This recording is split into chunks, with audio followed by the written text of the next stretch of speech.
This is Carrie Cassidy from Project Camelot, and I am here with Dolores Cannon. I'm very pleased to introduce our audience to Dolores Cannon and her work.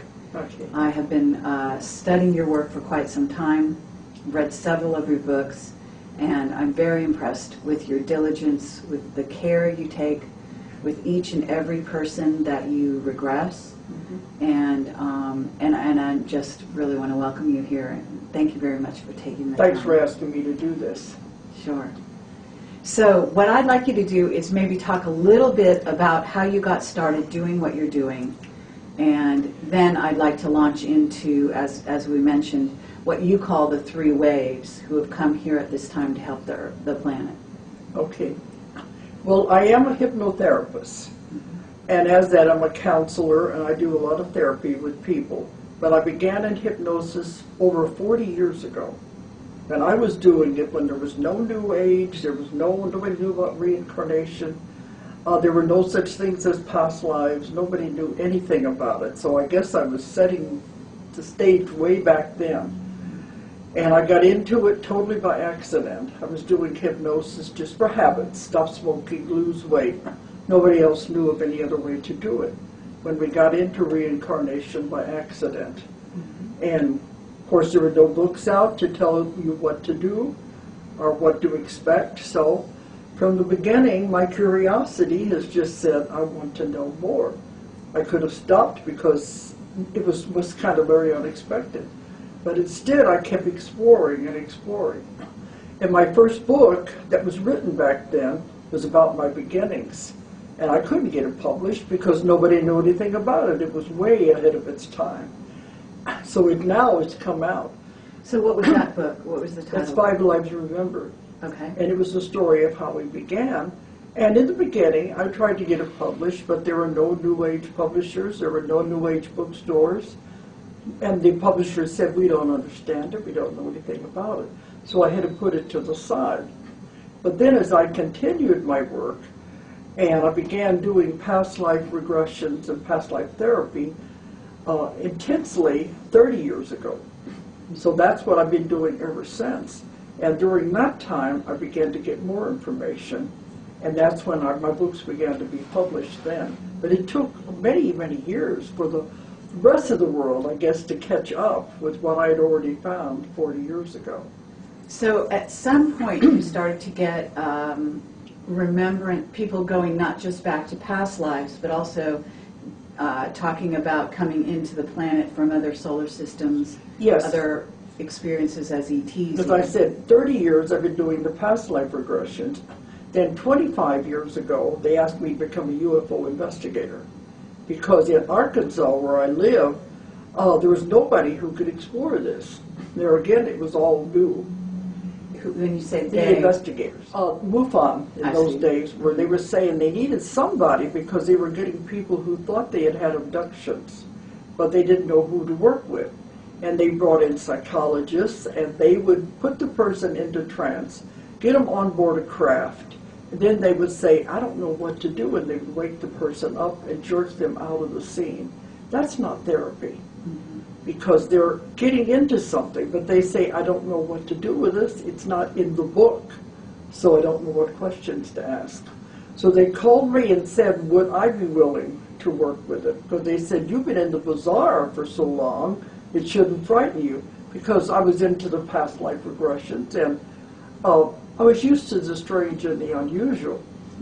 But they said, it shouldn't frighten you. And I said, no, because I'm just too curious. So they wanted me to come to a meeting of 25 different investigators. It was a state meeting. And they were going to bring a woman from Oklahoma who thought she had had an experience. And they wanted me to put her under in front of all of them and ask questions. Not the best atmosphere. It's a goldfish bowl atmosphere. We didn't know her. She didn't know us. And so they wanted me to see if we could find out anything about it. And I had never done this kind of work before. But all along, I've had to write my own rules and regulations in all of hypnosis without anybody telling me what to do. In my technique, you go back to a past life. So here I had to adapt it to stay in this lifetime. But it worked. And they didn't know I hadn't done it before. And we took her on board the craft, and we got a great deal of information. After that, they just kept sending me cases. And then, well, I didn't like the way the MUFON was doing it. Is it okay to say this? Or? Sure, absolutely. Okay. What I didn't like, they are so much into the nuts and bolts, the scientific. Right. They want to have something they can touch, feel, dissect, tear apart, or it doesn't exist. When it comes to hypnosis, they don't understand it. And so when I was having sessions, and some of these investigators were present, they began making fun of the client while they're in trance. Oh, wow. And making snide remarks and things. And I said, I can't have that. I will not subject anyone I work with to that. And I just thought they were not serious about what I was doing. So I decided then I'm not going to work with them anymore. Now there's a new director. I think they are more open now. But this was 25 years ago. Sure, and I think that there was a resistance within the UFO sort of movement for many, many years. It's only started to sort of defrost, I would say, even in the last 5 years, to where they're more interested in hearing about the occupants of the craft rather than the craft and how it flies. Yeah, because right? they wanted to know, for instance, we were having the session, they wanted to know what kind of fuel to get the craft from here to there, how many miles an hour, what makes the engines move, and it's not done that way. Right. They're propelled by thought. There are crystal powers on board the craft, but it is mostly done by thought. Sure. And by the group thought of everyone on the craft can do this. And they don't go from this planet to the next planet out there, they go through dimensions. Well, they couldn't understand this, and they just thought, oh, this is a bunch of crap, and so they were making fun of what I was doing. And so I wasn't going to do that. But I had one man, Lou Farish, if you know him. Lou Farish is the one who puts on the UFO conference in Eureka Springs. I see. It's been going on for 22 years. And he was like my confidant all the way through. You have to have someone you can talk to and bounce ideas off of. And he was always open. So I shared everything I found with him. I didn't share with MUFON anymore. And I began to go way beyond what they had found and what they were interested in. So let's fast forward a bit, because you're now writing these books called The Convoluted Universe. Yes. And what you began to find with your clients was that things didn't follow a linear sort of pattern. Isn't that right? Take a drink here.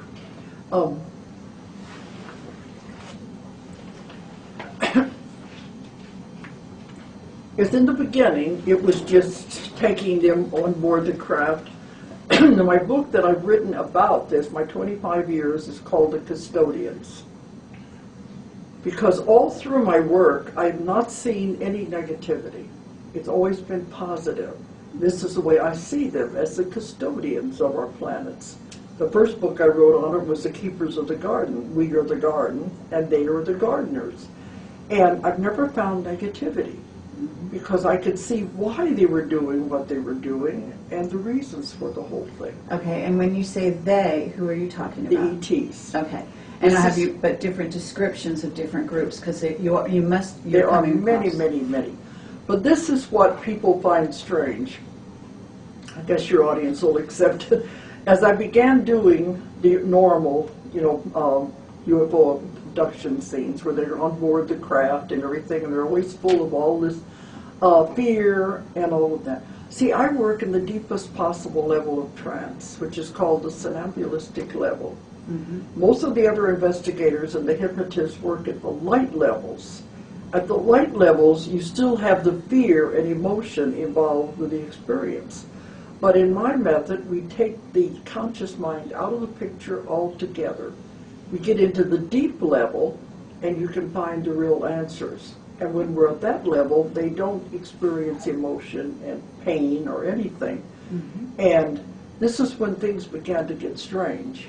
Because, well, I'm talking to the person, and I get them into the deep level. They might be crying, they don't know what's going on. Then all of a sudden they calm down and we're able to talk. Then the other voices began to come through.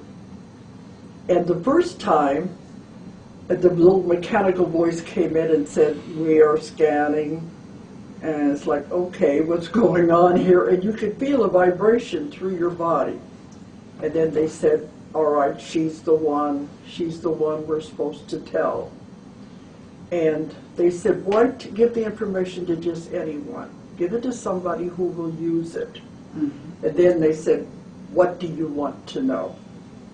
You don't ask me, what do you want to know? Because I want to know everything. Sure. And so I began asking the questions, and it was ETs on board the craft. While they were working on the person, would be answering my questions. I wanted to know what they were doing, why were they doing it. Then I wanted to know about them. I wanted to know about their life. Did they live on the craft, what it was like on the planets they lived on. I wanted to find out about how the ship was powered. I wanted to know everything. How do they eat? How do they procreate? So you were talking to which groups now? They don't have names. Okay, they wouldn't tell you. I mean, they don't have names. But as far as we know, in other words, we know about, for example, Nordics as a general category, and we know about Greys and so on and so forth, even reptilians. Have you gotten? You've gotten. I've been contacted with all of them. I've come through at various times. But when I would ask them, where are you from? They said, we don't have a name from where we come from. You humans have to put labels on things. Mm-hmm. So if you need it, we will give you a label. But they said, if we told you we were from the planet out there to the north of the North Star, you wouldn't know which one it was because it's not even in your constellation books. That's right. But they don't come from planets anyway. They come from other dimensions and galaxies far, far away because they travel through dimensions. Yes. And so they said it wouldn't do any good to tell you where we are from. And on board the crafts are many, many different kinds, just like Star Trek. Okay. And I've had the little Greys, when they come through, that was one of the first ones, and they are robotic. They are manufactured beings to do the work. Okay, and do you feel that they're building a hybrid race, let's say? Building one or creating one? Well, all along, that's part of the program. Mm-hmm. That program is over now. It's been done. Okay. They have accumulated everything they need. But the little Greys had a different way of speaking, and you knew you were not talking to anybody you could really converse with because they were robotic sounding. But they told me later we had to show you this first so you would know what it sounded like and you would recognize the other ones. One was a very beautiful woman that came through, and she gave us a great deal of information. And she responded a lot to me during this one the book there. So I don't know if you would call her a Nordic or not. She had auburn-colored hair. Mm-hmm. They look human, but of course they aren't human because the organs have been changed. They can, they don't consume food, but they said the breathing mechanism, for instance, can handle any kind of gas in any atmosphere they find themselves in, except for a sulfuric acid. So they are developed their body can take anything, mm-hmm. and they don't have to eat because they travel. Well, when you're actually regressing individuals, so you have various ET races coming through these individuals. They are the ones right? that are working on the person, and while they're doing it, they say, all right, I'll talk to you for a little bit, and they'll start telling me things. The one who was the female with the auburn hair was a doctor mm-hmm. on board the craft. And she said, it's not a doctor as you think of a doctor. It's a doctor, they work on energies. Mm-hmm. And this is why they would explain what they were doing. Okay, but you're also doing therapy on the person themselves, right? Yes.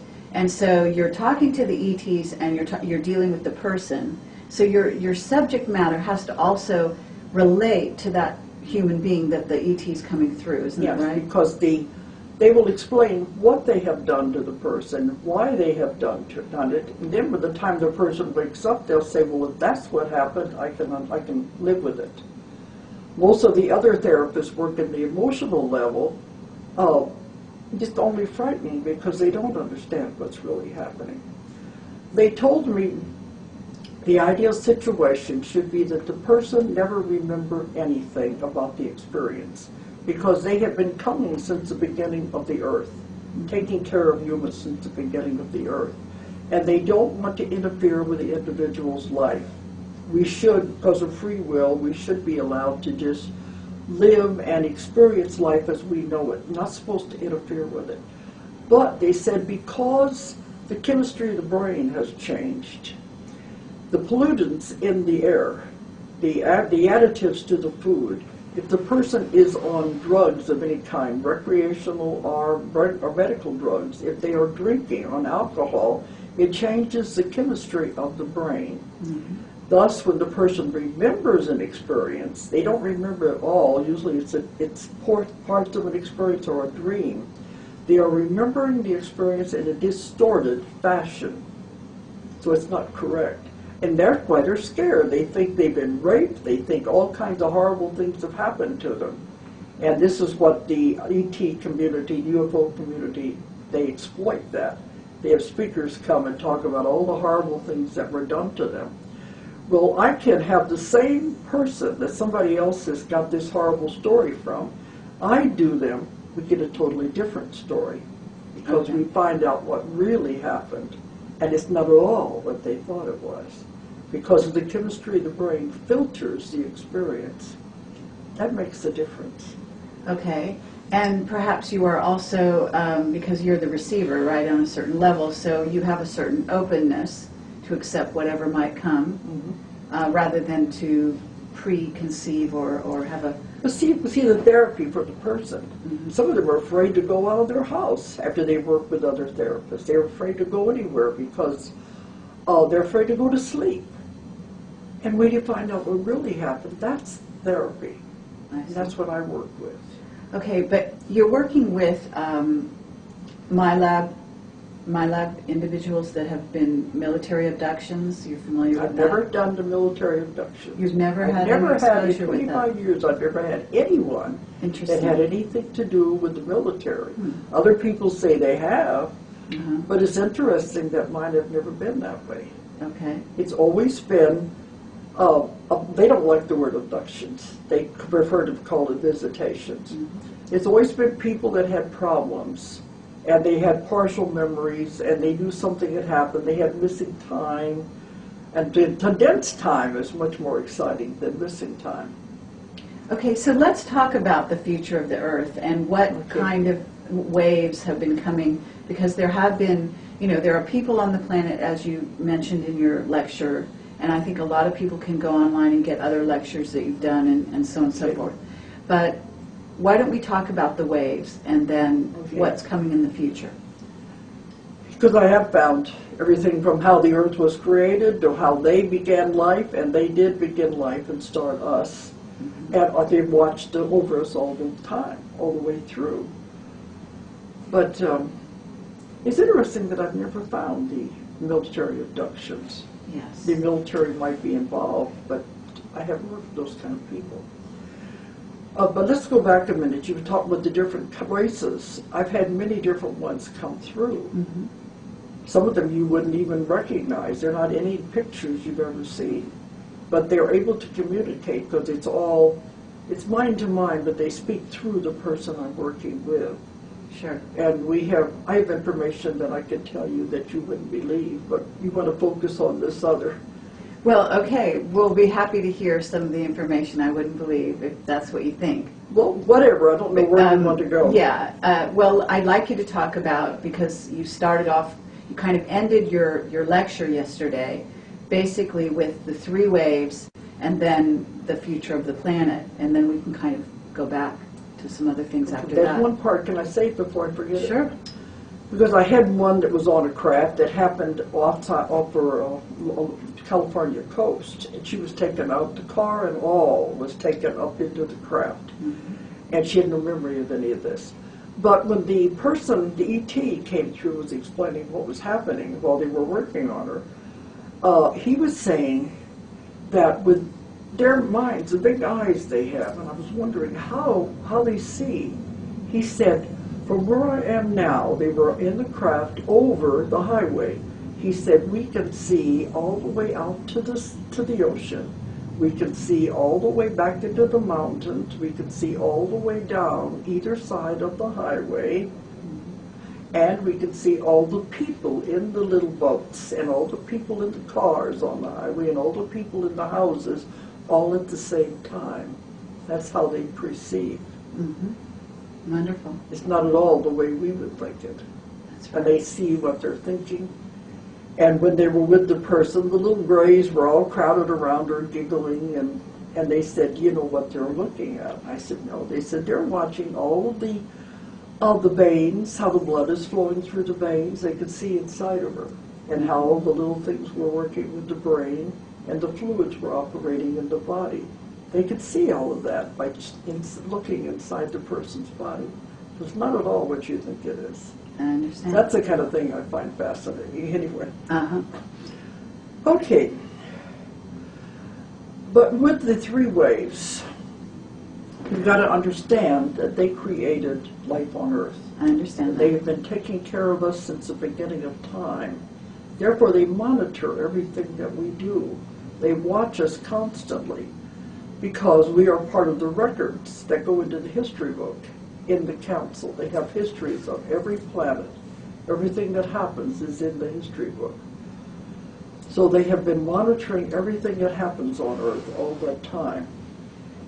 And whenever something is needed for Earth, some kind of a new invention or a new energy, a new power, it is given to us. Mm-hmm. But yet we have free will, and they do have the directive of non-interference. You cannot interfere with a developing civilization. I know that's Star Trek, but it's not fiction, it's real. I think that most people will actually know that because they know that we're on the brink of a complete change on the planet. They would always give us the next thing that we needed in the growth of a civilization. And I asked them, isn't that interference? They said, no, because we give it to you as a gift when you need it in that time. What you do with it is your own free will. And most of the time what they give it to us for, we don't use it. We turn it into a weapon or something negative. So I said, can't you just come back and tell the civilization you're not doing it correctly? They said, no, because that is interference. Mm-hmm. So they have to just watch and shake their heads. People, you have free will. You can do what you want with it, but you're not doing what we intended you to do with it. So that's what leads up to the three waves. Okay. Because they were monitoring us all this time, shaking their heads, thinking, what in the world are they doing with all of this? And then at the end of the World War II, 1945, when we dropped the atomic bomb, that really got their attention. They said, we better get down there and see what these kids are up to. And when they came in, saw what we were doing, they said, it's not time. We were not supposed to have that energy yet. That was not in the timeline. Whenever we were supposed to receive atomic power, it was supposed to be used for peaceful purposes and not as a weapon. And it was not intended. Mm-hmm. So when they discovered we had done that, they knew they had to do something to help with it, because otherwise, they said we could destroy the Earth. Earth was not developed enough. We're still too cramped into karma, on the wheel of karma. Mm-hmm. And we can't handle anything like that. So they said, the Earth is not ready. So they went back to the councils and were talking about it. What are we going to do? Because these kids can't handle it. They will destroy the Earth. See, the only time they can interfere is if we would get to the point of destroying the Earth. Then they would have to stop us, because if we destroy this one little tiny planet here, it can have reverberations out through the solar system, out through the galaxies, and through other dimensions. And it would cause all kinds of havoc. So they said that could never be allowed. That's the only time they could ever step in and stop us. Okay. So they didn't want to do that. So if you remember, at the end of the 1940s is when the UFO plaque began. Mm-hmm. That's when we began to see more and more, because they were coming and watching and seeing what we were doing. So there are councils. There are councils over solar systems, councils over galaxies, councils over universes. There's definite rules and regulations about everything that happens with the galactic community. It's not random. So they went back to the council and they were very upset. They said, what are we going to do? We can't just come in and say, stop it, interfere with them. Mm-hmm. So they said there was a lot of discussion, and they came up with what I thought was a brilliant idea. They said, we can't interfere from the outside, but what if we could influence from the inside? And that was what they decided to do. Because the people on Earth were caught up in karma. They were not going to be able to make advancements, not going to be able to move forward. So the idea was to bring in pure souls, souls that had never been on Earth, souls that had never accumulated karma. And where are they going to get these souls from? So that's when the call went out. The call for volunteers. Come and help Earth. Earth is in trouble. And now when I'm doing the sessions in the last 2 years, everything has changed. Now these people have been coming since the late 40s, early 1950s. They've been coming into the Earth, but they don't know what their purpose is. And they look like everybody else. They're totally human beings. They have their problems. They're not ETs. They don't have antennas.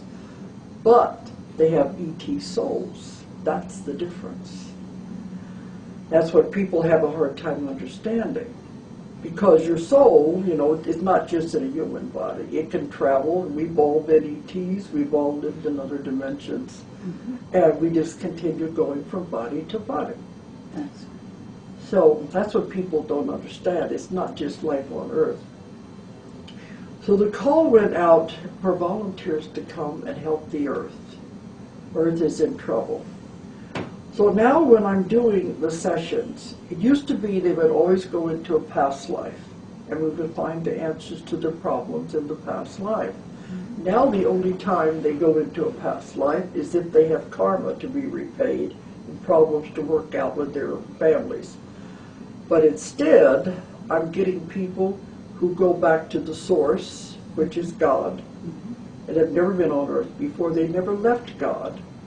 Or they're going back to where they lived on other planets, or spaceships, other dimensions. And so they don't go into past lives. The session I just completed today was another one. uh-huh. I just came from Hawaii. The demonstration I did for the class in Hawaii was the same thing. So it's happening more and more with the people I work with.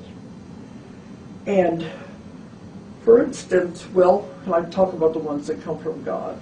Uh-huh. Because it's not all ETs. When they go back to God, it is always such a wonderful, beautiful experience. They can't even find words for it. They are there. That's where we all began. We all started with God when we started on this journey. We were all together. And the togetherness was wonderful. It was full of love. And when they describe it, it's beautiful. Sometimes they begin to vibrate and shake because of the feeling that goes through them. And they don't want to leave because they're all together. When they do leave, then it's a feeling of separateness, to where they're away from where they came from. And they don't like that.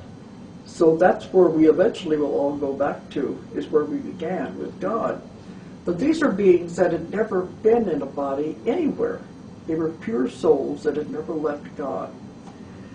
And the other ones just had other bodies, but they were on spacecraft and planets and dimension. So when we were doing this, I thought, well, if you enjoyed it so much, they're in this feeling with God. They call it the source. I said, well, if you enjoyed it so much there, it was so beautiful, why did you leave? Because you know they're in a human body if they're laying there on the bed. They said, they all say the same thing. We heard the call, and we answered the call. And sometimes they go back to where they're having meetings on the spirit side, and they're talking to them and saying, who will volunteer to go? Earth is in trouble. They all say, we heard the call and decided to go. They thought it was going to be easy. They didn't know how hard it was going to be, because they're full of love and they want to help.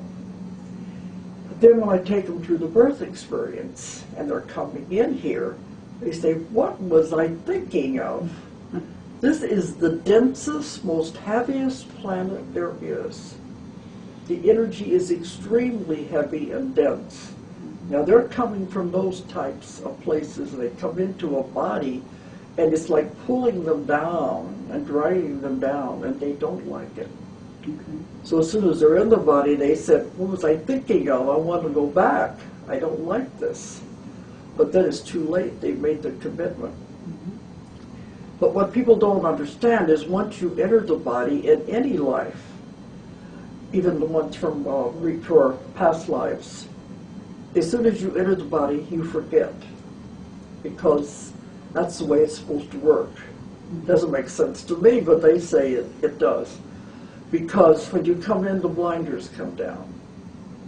I've taken them through the birth experience, and they're saying, I gotta remember, I gotta remember. And then when they're born, they'll say, I don't remember anymore. It's all gone. And I asked them one time, wouldn't it be easier if we could remember why we came? If we could remember our assignments, if we could remember our association with other people? They said, no, it wouldn't be a test if you knew the answers. So we come in with everything taken away, and we have to fumble through it all to find our way back. So the three waves are what is the difference between them? Okay. The first wave would be those first ones that were born. So I like to think they're in their late 50s. Some of them say they're early 60s, which would still fall in with the category. And I found some that are kind of overlapped between the three waves. But the first waves that came in had the hardest time of all. They don't want to be here. And I hear that time and time again when I have clients, that all my life I don't want to be here. I don't like it here. They don't like the violence. They can't take it. Why are people so mean to each other? They always say, I want to go home. And I don't know where home is, but it's not here. I have people tell me that they remember as a child standing in the kitchen talking to their mother saying, I want to go home. And the mother will say, but you are home. They say, no, this is not home. I want to go home. But they all feel like they don't belong here. They don't want to be here. It's nothing about it they like at all. And they have a difficult time, even though they have a good family, they have a good job. You think they'd be happy? They're not. And many of them in the first wave have tried to commit suicide. Even my last client said he didn't follow through, but they would contemplate it and plan it out because they want to get out of here so bad. And you can imagine what that would have been like in their teenage years. That I wonder how many of them did kill themselves for no reason. Nobody could understand it. They just had to get out of here.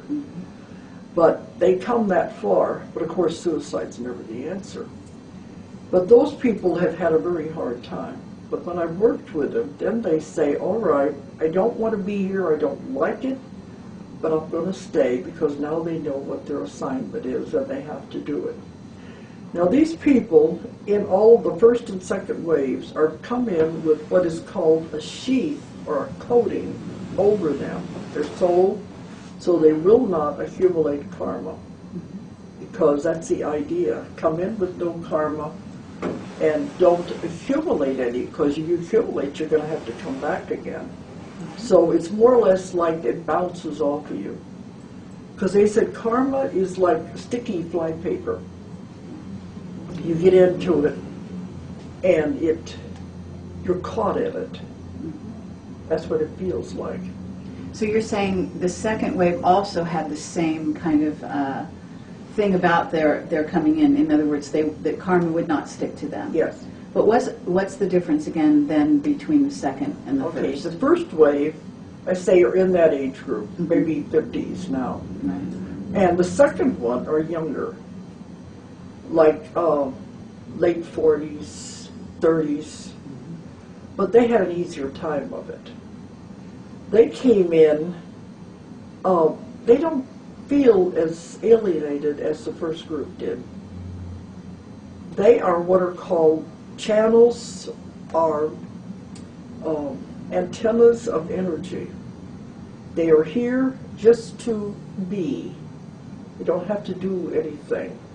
And some of the people, like this last client, said, well, I want to know what my assignment is. It must be something big. And they said, no, you're just here to generate energy. Mm-hmm. They to hold the frequency is and raise the frequency. To help raise the frequency of Earth and people. So you can see how they're influencing people, the ones who are caught in karma, by being around these kind of people.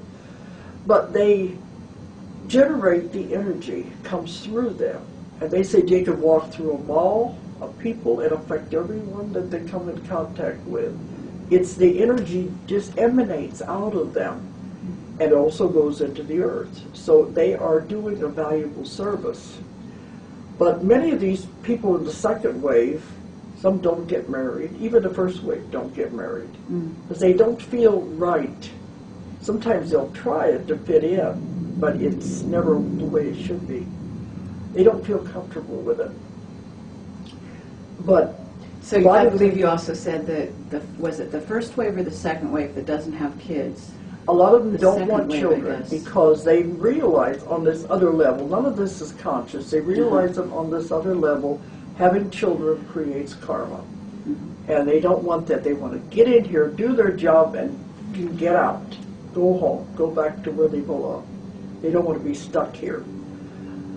Now, so what about the they third live a kind of a lonely life. Many of them work at home. They don't go out and work. They work out of the home, and if they do get married, it's usually someone who's like them. I found some that have found each other. But they are very gentle people, but they just don't make waves. So they're a little different than the first wave. I asked them one time, why did the second wave have an easier time of it? Because the first wave was much more difficult on them, where they wanted to commit suicide.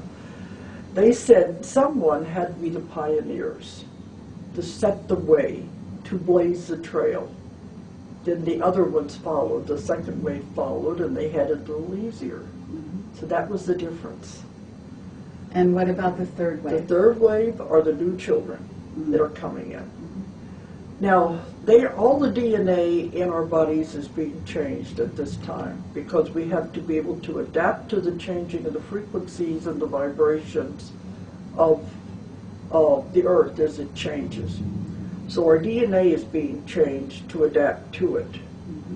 So this is, the new children are coming in with all the DNA already changed. It's all fixed so they don't have to adapt. They are the hope of the world, the gift of the world. That's why the last thing you should be doing is putting them on drugs. I agree with that. I speak at conferences about the new children, and they have panels where the children tell themselves what's going on, to tell what they're experiencing.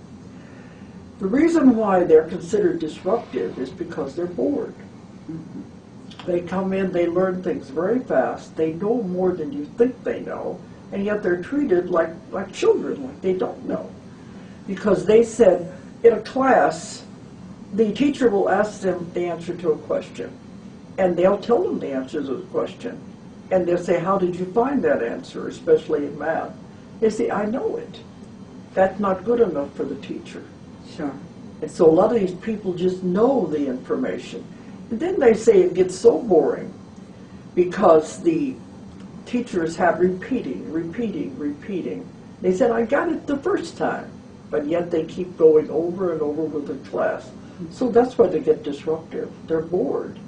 Sure. So they said, the ones I work with on the other side, they say the best thing you can do with these new children is to give them challenges. Something to do away from the other classroom, well, even if they're in the room. They said even if you give them something to tear apart and put back together again, it's giving them something to do with their mind They're just sitting there waiting for the rest of the class to catch up with them. Sure, probably learning by rote is not interesting to them whatsoever. It's not, because they learn so fast. Mm-hmm. So you've got There's 3 waves More coming of to those the coming planet. in all the time. I understand. Yeah. You've got 3 waves coming to the planet to help raise the frequency so that we can go through what, now I don't know how you refer to it. I know that you talked about what is in essence sort of a second Earth that is The new being Earth. created. The Mhm. new Earth. And this is also something that Laura Knight Judzik, who I also interviewed, talks about. And she talks about a wave that's coming, or we're entering It's already it. here. Okay. We're already in the middle of it. Yes. It started about 2003 is when it became more obvious. Okay. Does she talk about the 2 Earths separating? Yes. Well, in essence, going from into 4D, the fourth dimension, It's and 5th dimension. 5th dimension. Yeah, we're Okay, and skipping you're- 4th dimension. 4th dimension is time. Okay. And so you believe that the Earth is going into 5th dimension? It's already going. Okay. And that's the information you're getting. Yes, but it's not the Earth. Mm-hmm. It's separating into 2 Earths. Okay. That's why I didn't know if she talked about that. Well, not specifically calling it 2 Earths, but the The idea old is Earth that and the new Earth. one group of people will stay behind and not, in essence, evolve at this time and move on to the next dimension. That's what's called the old Earth. Mhm. They said they will stay with what they created. Mhm.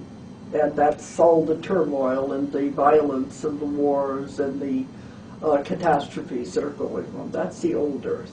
Okay. And then the frequency that's being raised, how do they describe the new Earth being created, then the people going to the new Earth? It's beautiful. It's wonderful. Mhm. It's it's like paradise. When we Okay. go, they say when you go, step through and don't look back. You don't want to see is what's happening with the rest. But it has to do with raising the vibrations and frequencies. Now the planet, you must remember, is a living being. Mhm. It is evolving. It is doing its own thing. Mhm. So as it evolves, it is changing its vibration and frequency to move. It doesn't care if the rest of the world goes with it. It doesn't care if the human race goes with it. We're like fleas on a dog anyway. It just as soon get rid of us. So, But isn't it true there are some people are already going into this other No. Earth? No? no, This is not what you're hearing? No. All right. not until your frequency and vibration is correct. Uh-huh. Isn't it? And are you not hearing that, in other words, that this second Earth has been already prepared? That's something different, totally.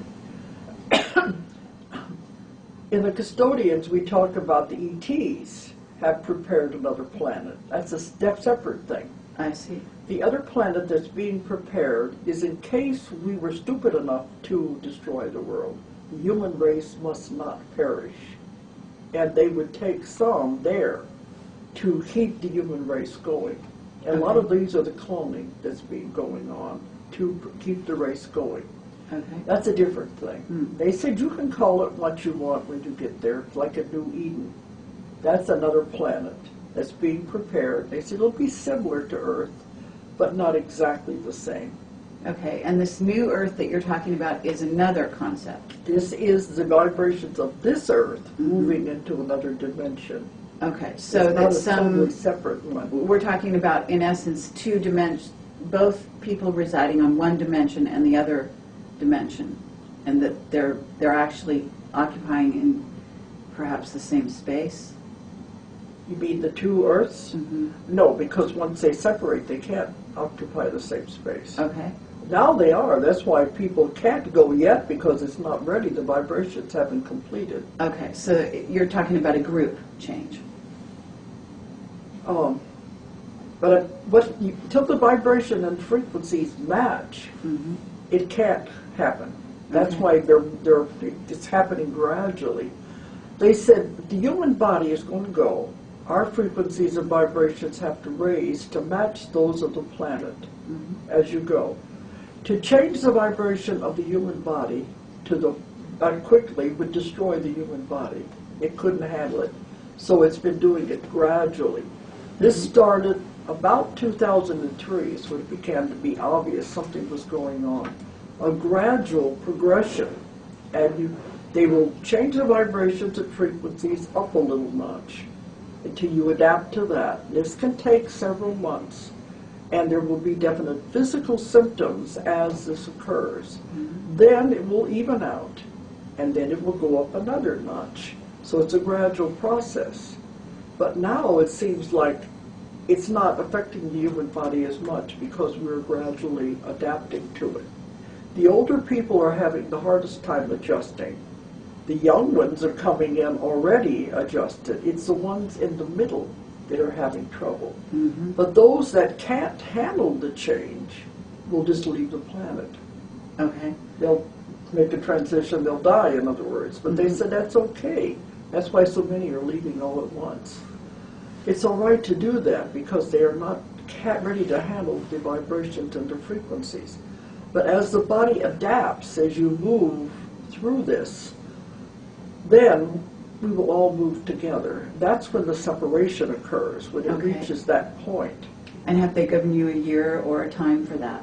No, one thing, I keep asking them questions about it, they say, we can't answer all your questions because we don't know.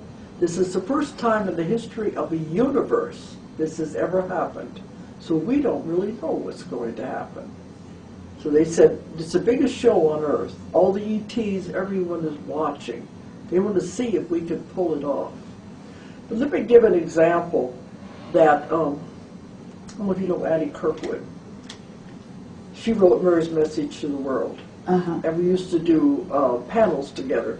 She had a vision that I think really describes it the best way. Because it's very hard to understand the concept of things splitting and becoming two. But it's evolution is what it is. She saw the Earth.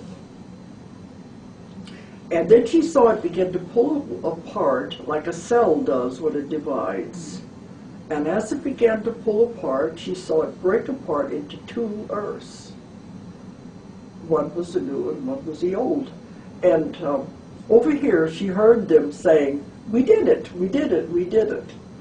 And over here, it was like, poor thing, she died believing all that. So, the one will not be aware of the other ones.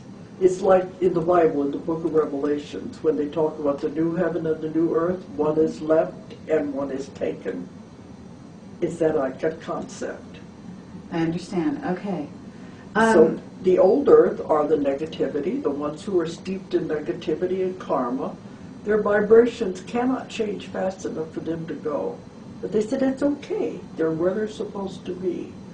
But as our vibrations move with the earth, when it separates is when it comes apart. But we're coming to that time, but it can't be sudden. Now 2012 is what they're always talking about. They said that date is not definite. That is when it's like a culmination, when the energy reaches a culmination like a plateau. And at that time, if the energy increases, it will force the earth to move into the other one. But it doesn't mean that is the end of it. It's definitely not the end of the earth, it's the end of civilization as we know it. You'll begin to notice some big changes. But they said, it won't happen all of a sudden, it'll be subtle. You begin to say, things look a little different. Things don't feel the same anymore as they did on the other part. But as the two moves apart, but that is what happens between the two. So it's a little hard to understand. There is a definite separation. And when I was telling that in a lecture, this one man came up to me afterwards and he said, now I'm a businessman. I've never had this happen to me before. But I've got to tell you what happened when I listened to you describe this vision.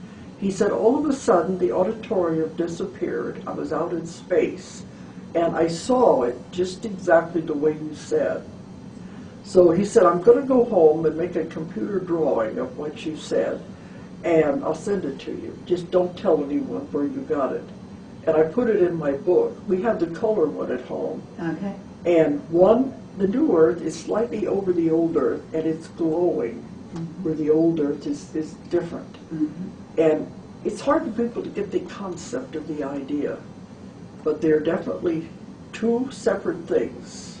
So this information comes to you from a variety of the clients that you deal with, isn't that I work right? with thousands and thousands of people. And each time they are talking about this process, isn't that right? I mean, you're When getting it comes out multiple in the therapy that I testimony. work, because I ask so many questions. Mhm. And I think it has more validity when I get the same information coming from many people that have no idea what I'm looking for. So I ask a little more questions each time to try to fill in the blanks. Yes. But it comes through many, many people. A piece here and a piece there, and then I have to put it all together like a puzzle. But, so I keep wanting to clarify it. I want more information to find out. But they said it's never happened before. We don't know what's going to happen. But you may tell some of the symptoms of the body that the Sure. people are experiencing. Okay. Because even the client I just had, they were saying, don't worry about these symptoms. They're normal. But people go running to the doctors. And when they start, people think they're getting ill. But it only lasts for a few days or so, and then it'll even off. Okay, some of the symptoms they've experienced is high blood pressure, heart palpitations. That's a big one because they think they're having a heart attack. But it's the irregular beating of the heart. Also, depression, dizziness, headaches, body aches and pains. I think those are most of them, but they sometimes go from one to the other. They go to the doctor can't find anything wrong with them. Well, familiar with the work of Barbara Marciniak? Yes, I know her very well. Okay. And she has a book in which she, in essence, was communicated through by the Pleiadians. Yeah, I knew she had the older books. I didn't know if she made any Bringers more. of the Dawn, I think it is. Yeah, that was her first book. One of her 20 years ago. Yes, quite a long time ago. But nonetheless, they were talking about this transition time. Well, whenever, we are in and out of dimensions all the time. We don't realize it, but we do go from one to the other as we shift back and forth. It's natural, but that's not a bleed through. Okay. We have to keep the dimensions separate, especially there are civilizations on these other dimensions. There are people living there that we don't realize. There are smaller dimensions, but these are the bigger ones we're talking about. And I don't see how they could bleed through or how they could merge. That wouldn't make sense with what I've been told. Okay. But then I don't have all the information. That'd be good questions to ask. Now, what about your own life? In other words, can you describe what they kind of coin you as having a certain job, a certain mission from their point of view? Want to talk about that a little bit? Well, when I started with this, they wanted to know if I wanted to do it. This 25 years ago, especially when I got in with the ETs and things. And they wanted to know, they said, do you want protection as you work? And I said, yeah, I can take all the protection I want. So they said, all right, if you're not supposed to go somewhere, you won't be allowed to go out the front door. We'll take care of you. And then they said, as you volunteer to do this work, we'll keep you healthy. And all along, every time they come through, different individuals, they'll say, we will keep you infused with the life force as long as you want to stay in the body and do the work. Because they said I was very important to get the information out. Because I have such a curiosity, I want to know everything. So they wanted to give me as much information as they could. And they keep giving me more and more as a convoluted universe comes along, the series. Because every time I think I've got it all, they give me another concept, another theory that I haven't heard of before. But they say we can't know it all. It's absolutely impossible. It's our human brain. It's the mind, not the brain. They said, because the human mind has no concepts to understand these things. So I always say, well, give me as much as you can. In analogies, examples. So they said, we will try, but it's a poor example. But at least we get a little bit about what's going on. So can you talk about any concepts that you've heard recently that are maybe the most wild concepts? Oh, they're getting wilder and wilder. What would be an example? Let me tell you a little bit about, you talk about the three waves, and the energy of these pure beings coming in. When they first come into the fetus, they said the energy of the mother has to be adapted. to bring the energy in. And so sometimes, because of the difference in the energy of the mother with the incoming energy, that it'll mean the baby will abort or will have a miscarriage because the energy doesn't match. So they have to keep trying. So then they will bring in a little more to adapt it. They don't bring in the full energy of that spirit because if they found that it will harm it. So as they come in, as they grow, as they become a child and get a little older, a little more of the energy will be brought into the body. And I've talked to people that end up being this kind of a person, and they'll say, yes, my mother had several miscarriages before they were born. They had to adapt the body. So some of the, what we call abductions, are when they take the person on board the craft to put a little more of the energy into the body. It's time to receive more. It's working on the body to adapt it to handle this soul, this energy that's in there. I think that's important for people to know. It does not a negative thing. Yes. Okay. I understand. So is there anything else that you would like to talk about in terms of the future? So you must have a pretty positive view of the future. That's what I mean. Don't forget, you create your reality. Mm-hmm. You create everything in your life. You can't blame anybody else. If you don't like what you have in your life, you can uncreate it. Yes. That's the important thing. And I think that's a very important So if you want to concept. live in a positive, beautiful world, that is your reality. If you want to live in the world where everything negative is happening, that's your reality. You have a choice. Okay. But they did say, in order to go, if you're going to go with the new earth, there's two things you have to do that are very important to help change your vibration. The first thing you're going to have to do is get rid of karma.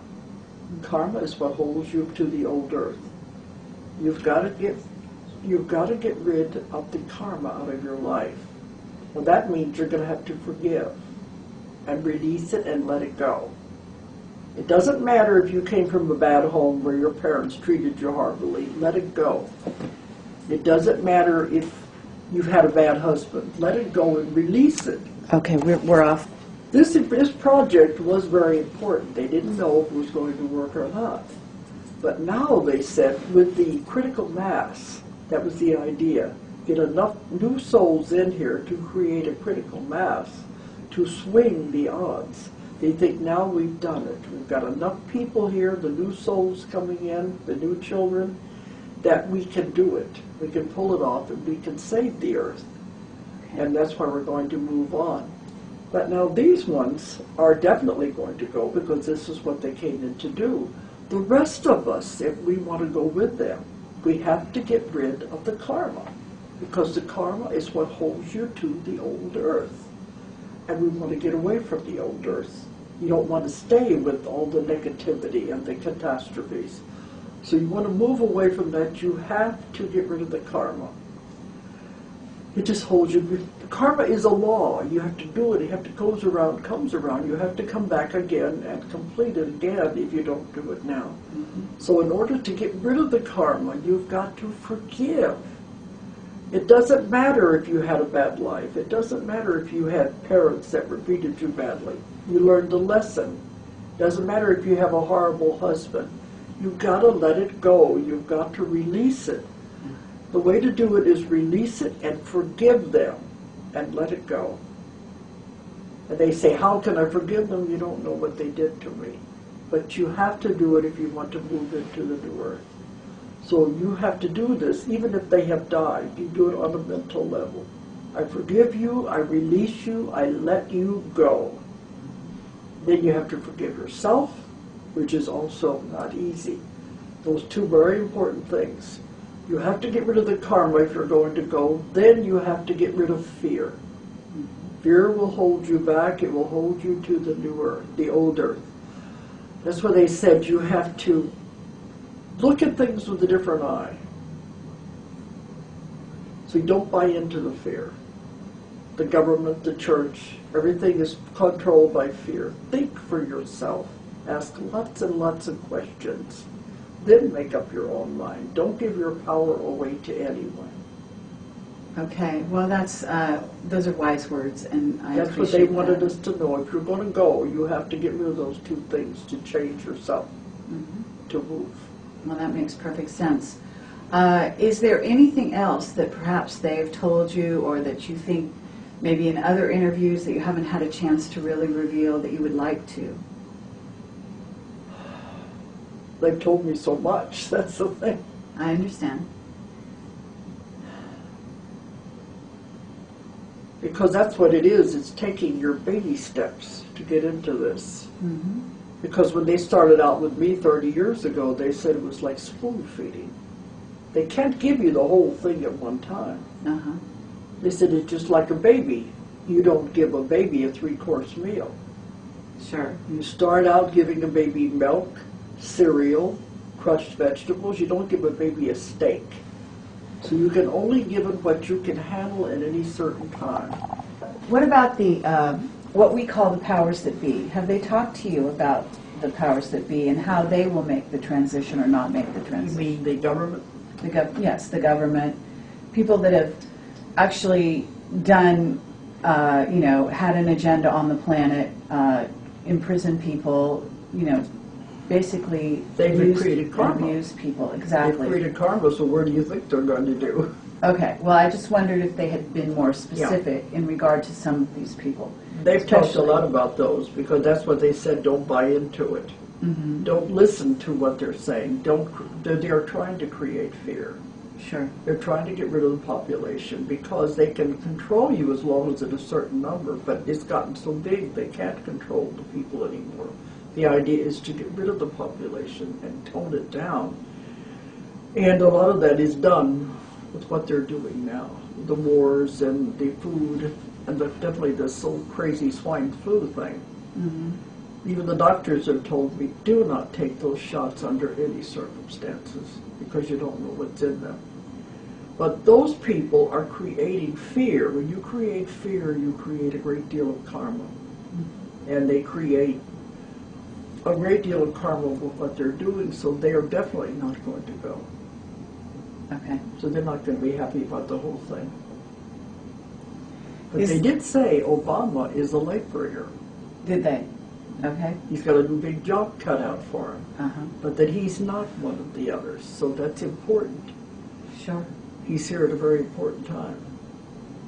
And do they give you information about what might happen, in other words, steps, that things, events in the future, certain events, Well, I've written 3 books on it.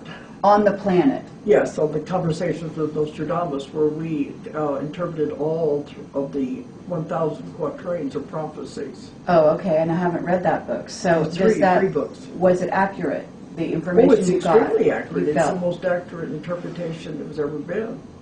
But the thing is, we are changing the prophecies. Mm-hmm.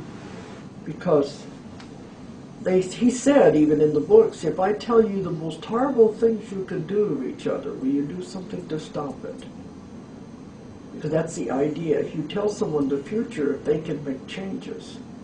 Because the future is not set in stone. It all depends on the decisions that the people make. In your own life, the decisions you make can make a big influence. Because he said he saw time going out in branches, many different timelines that you could go on. Okay. They would come into what he called a nexus point. At the nexus point was an event that had to occur. And from there on, it branched out again. So if you knew which path you were going on, you could change the future. And he said you don't know the power of your own mind. That's why we can control the future. If you can focus on what you want, peace and harmony, you can have that. But if the power of one mind's mind is that powerful, imagine the power of group mind. You get groups of people focusing on peace and harmony and what they really want. The power of group mind is not only multiplied, it is squared. So the power is tremendous. And that's what I've been doing for the last 20 years, traveling all over the world, getting people to focus on that, and we can change the future. And that's what we're doing. That's why the prophecies have changed because we are going in a different direction. I see peace and harmony. Have you talked or heard of stories about the indigenous people and maybe even regressed some of them and saw what they are seeing in their own futures and so on? I haven't worked with too many of them. I've worked with Indians and I've worked in Australia, but I haven't worked with the indigenous people there. But I know I worked with Thomas Banyakin when he was one of the Topi elders, and he was giving the three prophecies.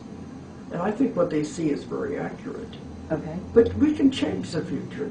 But I see a good future ahead of us because that's the way we're headed. Mm-hmm. Otherwise, the Nostradamus prophecies talked about these horrible wars that we should have been in already. Right. They should have started about the year 2000. Mm-hmm. But we have managed to go into the lesser way. We would go away from those things. And you've heard information about stargates, I imagine, from the people you've talked to. Yes, I know about dimensions and time travel and going back and forth between dimensions. Mm-hmm. And the portals and the windows. Right, and you've heard, I imagine, that the secret government. You've heard about the secret government. I've written about that in the Nostradamus books. Mm-hmm. He called it the cabal, the government behind the government. And that they are doing, that they are using the stargates and going basically out into the solar system. Yes, and they're also doing time travel. They're doing a lot of that. I don't like to be involved with that. Mm-hmm. Because I've had some problems with that. Oh, really? With the government, and I'd rather not get over into that. But yes, it is very real. Okay. I've been told if I stay away from that, I'm better off to go into that part. No problem. Well, we because can stay away from that. But they tell me to do, I do. But there is a great deal the government is doing. Bob Dean was right on. He's correct. Mm-hmm. The cloning it's been. They say in my Nostradamus books we just talked about all of that, about the cloning, about everything that happened. So I know it's real. And the government behind the government. But I just don't want to focus on that. I understand. So as far as the people that you're talking to now, do you feel that there's a new bit, there's sort of a new wave of information coming at you at this time from the people that you are interviewing? Or do you feel that it's building? Well, I guess what I'm asking is it, in other words, because it seems like in your books there's a progression of information, that it becomes perhaps more sophisticated, more intricate.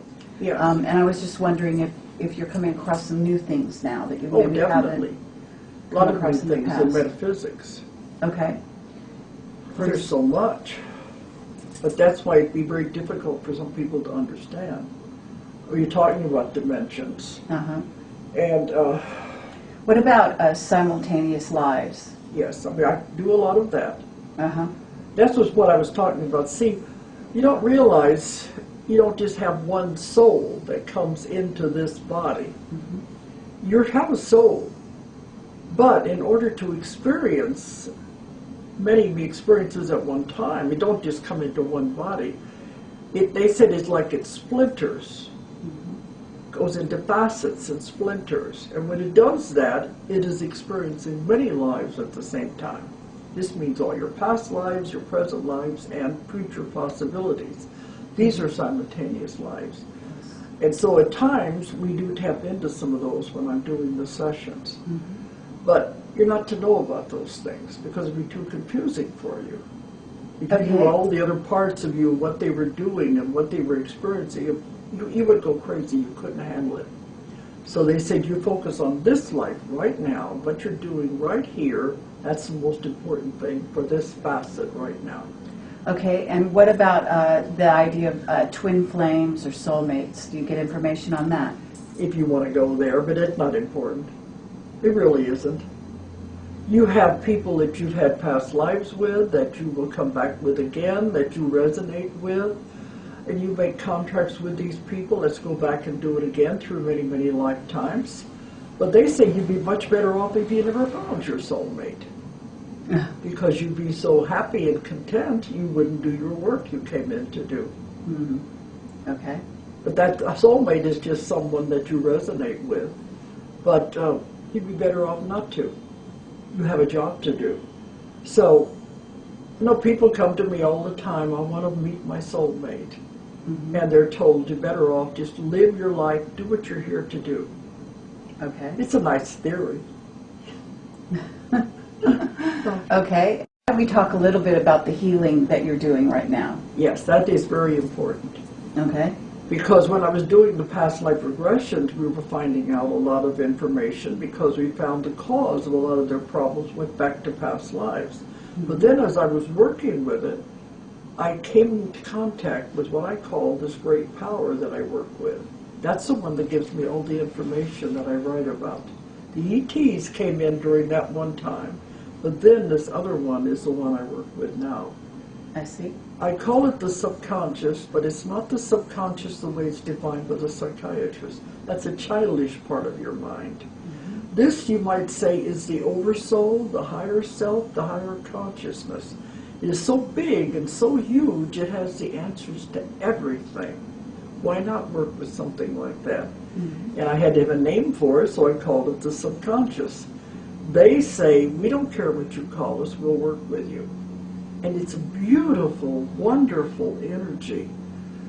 So when I worked with them, I found they could not only answer any question that the client wanted answered, but they could also have instantaneous healing. Okay. Now, I'm not doing this. I'm the facilitator. But if I work with thousands of people and I can call it in to work with that person, it comes through that person exactly the same way every time. I found something. But it's miraculous. I have people now coming from all over the world to my little office in Huntsville, especially to have the healings. And we work with every kind of disease there is, every kind of illness. I have people coming who are scheduled for surgery. Mm-hmm. They don't have to have surgery. People are ready for liver transplants, kidney dialysis. They don't need it anymore. Because you make yourself sick. Mm-hmm. And if your mind is powerful enough to make yourself sick, it's also powerful enough to heal it. Find out, why did you make yourself sick? That's what I do with the therapy and with the sessions. Find out, where does it come from? Then they can come through and heal immediately. And it's miraculous to watch. It's like electricity, electric currents. Energy flows through that person. They will jerk and convulse as they fix everything. I've had them put backs back together again, bones back together, rebuild cartilage, dissolve and absorb cancer tumors. It's miraculous. That's what I'm working with. To me, that's the most important part. The information is valuable. It comes through too while I'm working. But to me, the healing, they said this is the therapy of the future. So now I'm teaching it all over the world. Okay. And how are you teaching it? Like, what is it that what would be a sort of an instruction that you would give somebody? I do step by step through the way I do the sessions and how I contact the subconscious and bring it in. It's a step-by-step process. Mm-hmm. And I teach this in a 3-day class. If they will do exactly the way I teach them, they can do the same thing. And so do you have people out there doing what you've taught them to do?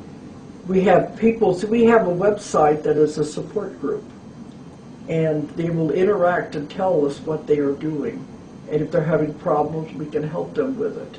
So I have advanced class for those that are having problems and need more, a bag of tricks that I've got that you can go further with this. But in one class in Australia, in Perth, we have 91 students. Mm-hmm. And then the next year I just went back, we had 52 students. Australia is taking this and running with it. They are seeing miracles happen. To me, that's wonderful. You can see your students doing this. Uh-huh. I'm teaching in Russia. It's done with translation. They are doing it. They're using it. All over the world, I'm teaching this. And they are getting it. So to me, that's very important. Okay, well, that's wonderful to hear. People can go on the website and find out where on my schedule, where I'm going to have my classes. That's what I'm supposed to be doing now, is spreading this information. Okay. And do you feel that sort of maybe your mission has changed a bit? So you're going in this more healing direction than you were, say, originally, where you were getting doing the regressions, which are healing in and of themselves. You see, that's part of it. You do the regression first, and then you get into the healing. Okay. It's all part of it together. And in essence, you have to make sure that the person actually wants to be healed, because isn't it true that some people wish to keep their sicknesses? I know, I get people like that. That you have some that if you take away their illness, you take away their identity. Because they like the attention that they get when they're sick. They like to tell everybody about what the next aches and pains they have. So even though they say, I don't want to be sick, I want to be healed, some of them you can't work with. But otherwise, if they really want to be healed, this is a wonderful way to do it. Okay. And it's instant. I only see the client one time. That's all it takes. So I'm still getting information. Sure. They still want me to continue to write. Okay. So I'm doing it all together now. Okay. But it's good to be spreading it and having more and more people learn how to do this. The idea is to help people. That's what it's all about. Absolutely. I agree. Well, thank you, Dolores Cannon, for your service to humanity. Okay, thank you.